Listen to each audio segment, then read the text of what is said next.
am not camera ready, so hey, I look like I've been out spraying my roses this morning. They have a little bit of, what is it called? I want to call it mold, but it's not mold. It's like a mildew, sort of powdery mildew that's on the leaves, and they're turning gray. So I was out all morning trying to get that done, and so I do not look fit to be on camera. I look like I just look bad. Hey Marlene, I see you. So what I did first is I took my little ruler and I drew out a square, a rectangle, and then I took some washi tape.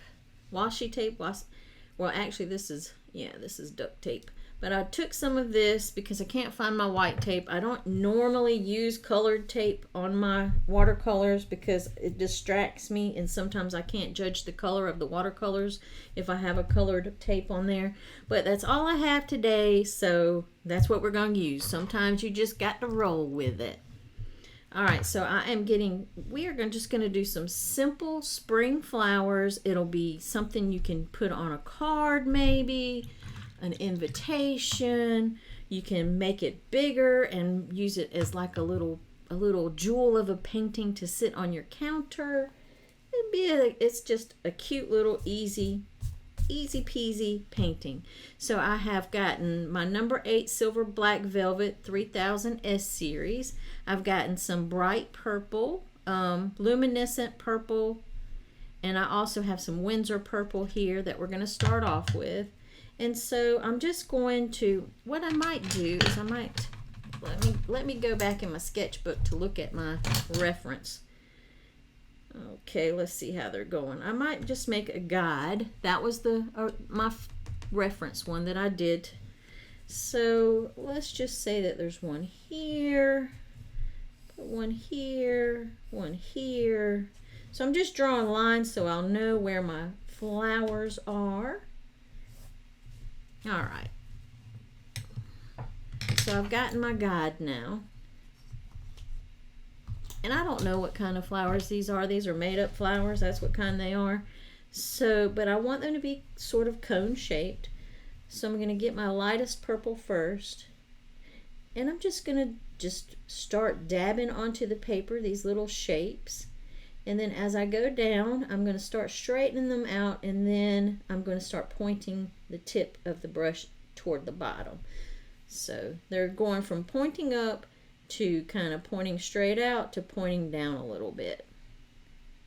And of course I want them to be bigger at the bottom than they are at the top, because that's what a cone is, isn't it? Y'all, I have been watching trials too when I get a chance while I'm painting. I put on my YouTube and have been watching trials, and I've been watching that one in I think it's New Jersey, where the family sort of attacked that boy in his own driveway, and then he killed, I don't know if it was an accident, but he stabbed the father of the family, and he later died because he stabbed him in the lungs. And it is just it's terrible. There's some other trials, but I can't watch trials that have harm to little children in them, so I haven't been watching those other ones. So we're just gonna keep doing our little cones, and we're just making marks. And then as we come down the stem, I'm gonna sort of straighten my marks up until they start pointing down.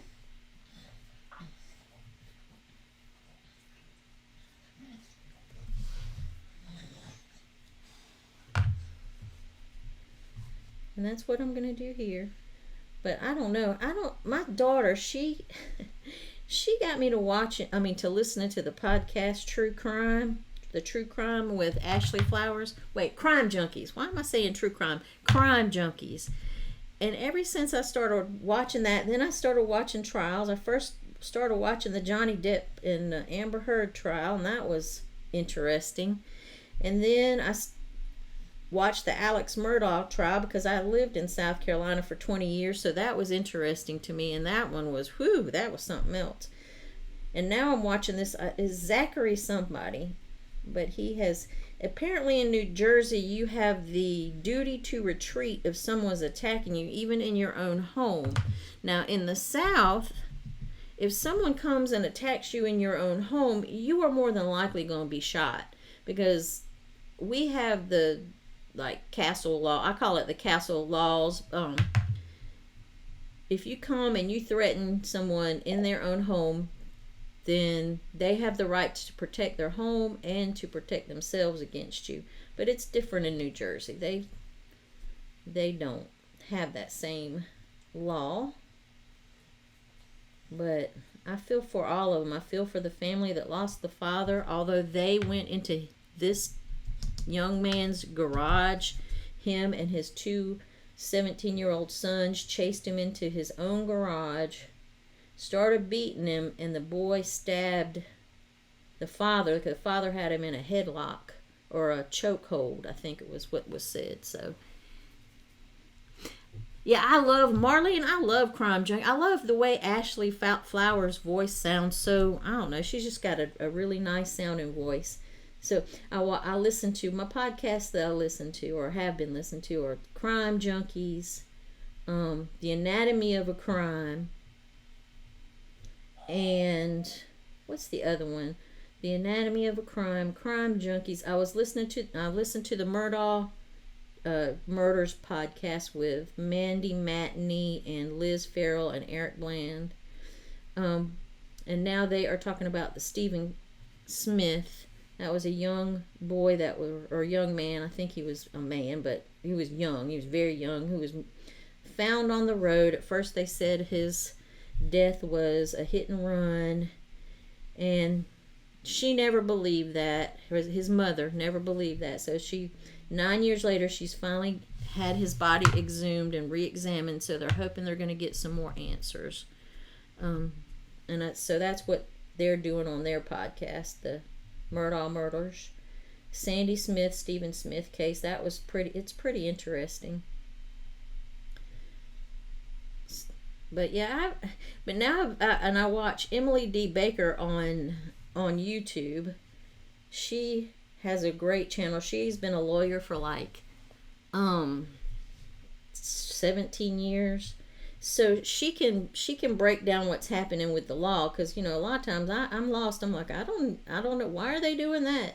And she can break it down. So I highly suggest watching her if you want to watch the trials on YouTube. And let me look. I want to see how I've got my yellow flowers. So next I'm going to do my yellow flowers. And I'm just going to sort of put those in between. Let's see, what kind of yellow? I think I love New Gamboge. It's a nice happy yellow, so I think I'm going to go with the New Gamboge. And I'm going to put some of the yellow flowers here, and I'm just drawing sort of circles. They're make-believe flowers. Make-believe flowers. And it's mainly just to get some of a complementary color in there too. And then I'm just going to take some clean water and sort of blend it to the center. So they're just sort of like little blobs, but it's okay. I think they're pretty. I think they look okay. And they'll give some much needed contrast to the purple. And if you want to do real flowers, you can. I guess I could do like some little petal flowers. Let's try some little petal flowers. Let's put some little petal flowers here. And they would be cute too. Yeah, a little, and you're just going around an imaginary center and just painting little petals. So you could do that as well. And remember, it doesn't have to look realistic. This is just sort of an abstract way of doing flowers. I might even do a little petal flower beside these flowers just to break up that monotony of those circles. Maybe one here too.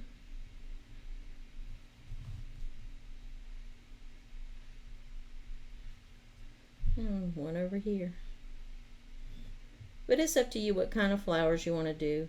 Now, this is not meant to be a realistic painting. It's just, do some circles over here. Matter of fact, I think I like the petal flowers better than my circle flowers. So next time I'm just going to do all petal flowers. Let's do some petal flowers here too. And that's the great part about doing a sketchbook, is it doesn't have to be perfect in this sketchbook, and I can try out the circle flowers and decide, don't like those.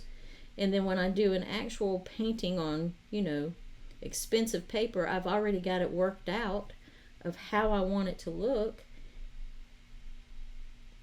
by sketching in my sketchbook. So that saves me money. I wouldn't say it saves me time, but in the long run it really does, because what if I started this on really expensive paper and then I was like, ooh, I don't like my circles, I want to do all the little petal flowers, then I'm kind of messed up a piece of paper that could cost a little bit of money. At least that's how I'd look at it, but it really wouldn't be a mess up. I mean, it would just, you'd be a learning experience, so it wouldn't be for nothing. But some of us like to take care of our budgets and not spend too much money on paper. So that's a way to do it, is to put it in your sketchbook first to see how it's going to go. And then I'm bringing it right to the edge over here. I like that. I like that so far. So while the yellow dries, I'm going to come back with my darker purple here, this Windsor purple. And I'm just going to add some darker colors to these lighter purple so that it has some shadow. It gives it just a little bit of dimension. And I'm sort of concentrating it near the stem, because that's where most of the darkness would be, because the flower petals would be blocking the sun from going to that center stem. So I'm sort of concentrating it near the stem of the flower, where the imaginary stem would be. But now you do yours however you want to.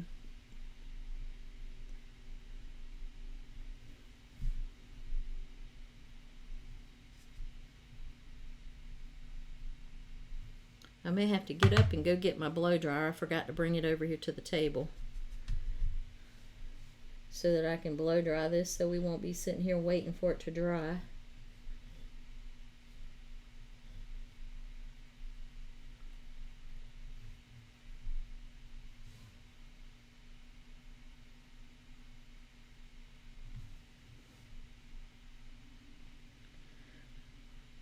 Has anybody got plans for Easter this weekend? I'm going to probably go see my daughter for a day. One day this weekend. I don't know what day. For her Easter.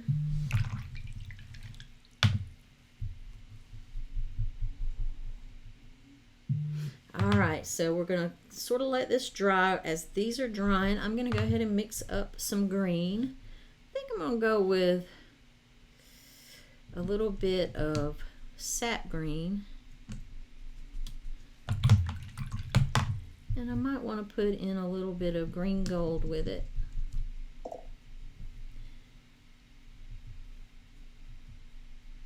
Add a little bit of that new gamboge too, so you have even a lighter green. And then maybe some aqua green on the back to have a darker green. So now we've got our greens sort of on our palette. I'm going to start with that medium tone first. And I'm going to start painting in the stems.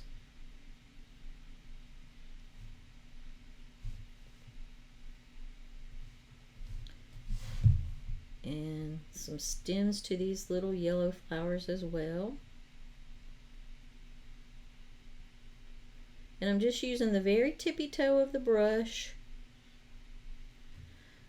and the very, very tip, so that I'll get really fine lines. And you can draw or paint some little leaves on the side here if you'd like. It's up to you. You can even put a little bit of green and some of that wet purple near the bottom to show the stem, if you want to. So let me get some more.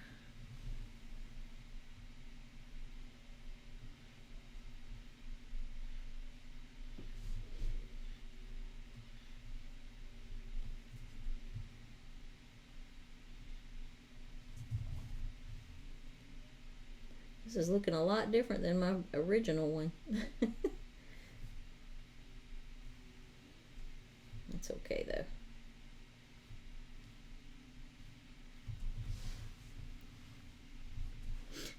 Then I'm just going to take some of this lighter. I'm just going to start drawing, painting some foliage down here.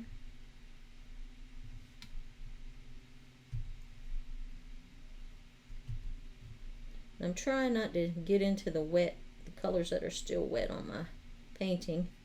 Trying to avoid those.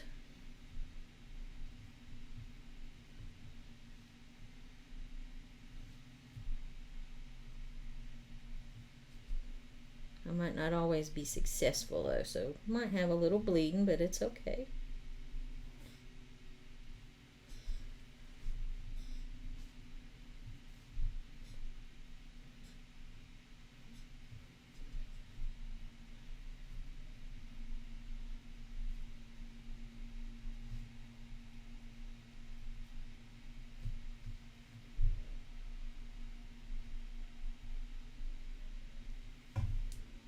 You can even sort of paint around these yellow ones so it looks more dense, so that the grass down here, the leaves look more dense if you want to.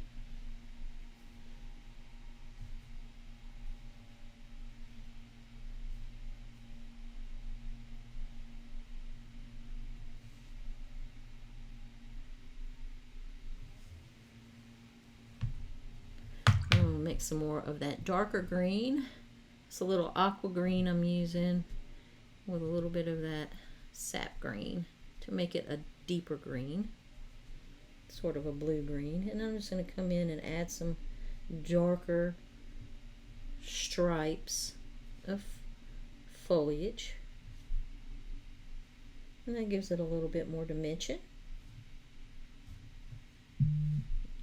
Put some here, add some shadows.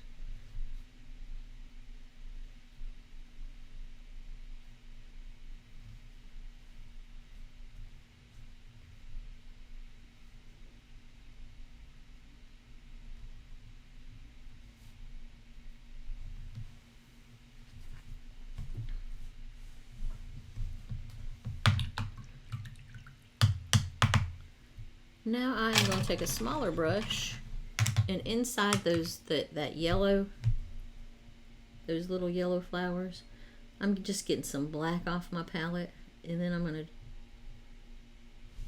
just do little dots inside, just little dots to be the center of those flowers.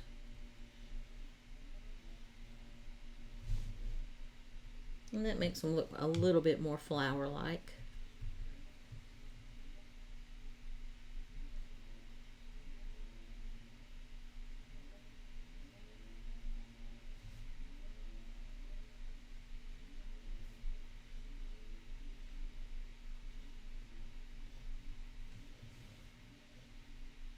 Uh-oh, that one's still wet, so it's bleeding a little bit. That's all right. We just let it go. There, now they look a little more like flowers. And then we're going to remove our tape. Ideally, you want to wait for this to dry before you remove the tape. But I'm not waiting. I'm not waiting.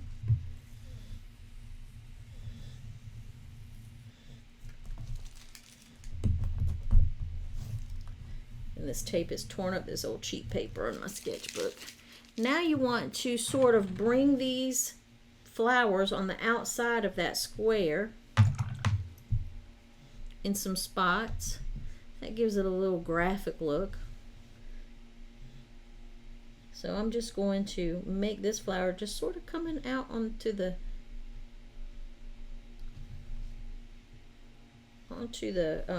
side of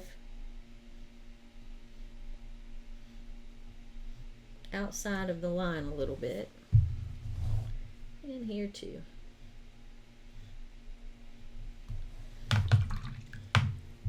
Also going to pull some of these yellow flowers all the way out here past this. You might want to erase your pencil line first because it might not erase once you put that yellow over top of it. But I'm just doing this for demonstration. It's just in my sketchbook. And then you want to pull some of this green vegetation out too, to this a little bit out on the outside edge.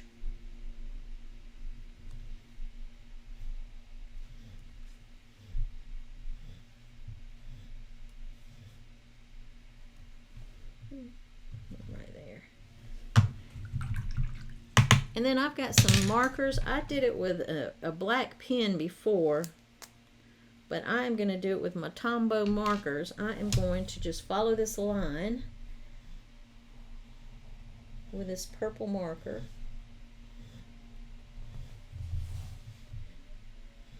Now I'm not going over my flowers or anything. I'm just going on this line. And you could do this with a black pen if you want. I'm just doing it with my marker. These are water-based markers.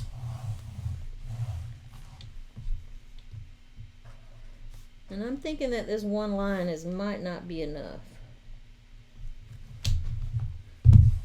It's looking a little peaked. So I might do a yellow line and then another. Oop, not with my brush. I want the marker. So I'm going to try my best to stay as straight as possible without making a line. And use my yellow marker to do another line around here.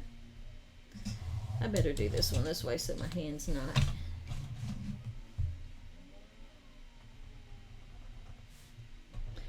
And I'll give you a tip. It's easier to draw a straight line if you pull the marker toward you instead of trying to go away. When you try to go away, you got you a little hot mess going on. That's what you got.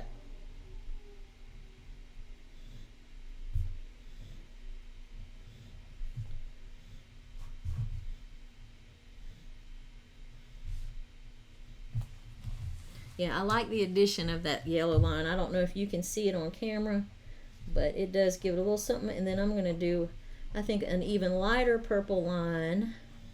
Okay, that wasn't the straightest. I think I'm going to do another line of purple, but not with that dark purple. Oh, right around the edges. Let me find a light purple in my. If you want to see, here are the markers I'm using. Where is my tip? Oh, here it is. They are Tombow water-based markers. So,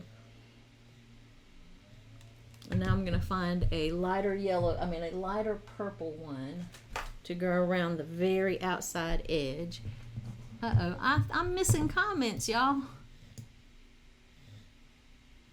Yeah, I like to make the flowers spill over a little bit, Marlene. It just gives it a little extra something graphic. Now let's see how this one looks. It's a lighter, much lighter than that one. So let's see how it looks on paper. I just got these markers. I haven't even swatched them out, so this is my first time actually using them. And just like I said, when you push away, you get a crooked line. So I mean, it's going to be crooked anyway, but it's even more crooked when you're pushing away from yourself rather than pulling to yourself.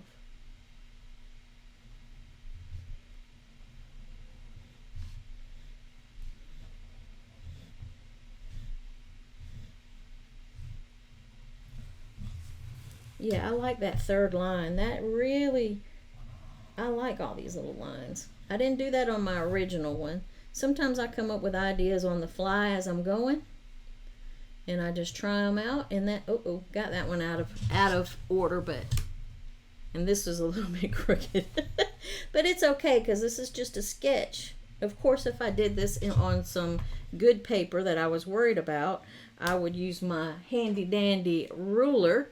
But since I did it, it's just a sketch to sort of get things going, and I really like it. You know, I could even get one of my darker orange markers. Let's see. And let's see how it would look if I would go around some of these flowers with a little bit of a darker orange. Oh, I like that too. Oh, and put some little lines in there. Yeah, that looks good. And some lines in the middle. I'm not gonna outline the petal flowers. I'm just gonna outline these, what I call blob flowers, and give them a little bit of something something. Is there another blob flower anywhere? Oh, here's one. It's got 3 petals. But I think I can do some little dots around the center to give these petal flowers a little more dimension too, a little shadow. Look at me just making up stuff as I go. Y'all just look at me. I'm just going. My creativity's starting to spark up. I'm just wanting to do stuff. And that's what a sketchbook is for. It really helps you build your creativity, work out ideas. We are doing a sketchbook, sort of a sketchbook challenge in my paid membership course. And yesterday I met with my ladies, and we had our little meeting for the week, and I was so proud of them. Their sketches were phenomenal. So I'm really happy that we started that. Now, once this dries completely, I'm going to try to erase these. But there you have a nice little graphic design. Simple. There's no talent needed. And it would be really cute on a card. I don't have good handwriting, but you could do some handwriting on it if you got good handwriting. So thanks, Marlene, for showing up. So you have no plans. I do like the spillage of the flowers too. This one probably could have even went out further. All right, thanks for showing up. Thank you, Marlene. Goodbye, everybody. I will see you not this next Wednesday, but the next Wednesday. And I am sure it will be something either floral or springy that we will be going over. All right, thanks a lot. See you soon. Thank you, Marlene. I think this one came out better than, this one came out better than, this one came out better than that one, I think. But, you know, let's show you what I got. This is my different sketchbook that I've been working in. This one I worked in with those Viva watercolors, and I didn't know that this wasn't part of that. This was just a page. It wasn't part of the sketchbook, so I painted on it, and I was like, that sure is some flimsy paper. And then I realized that's the cover page. So I redid it on the actual watercolor paper. But this is a different sketchbook that I've been working in.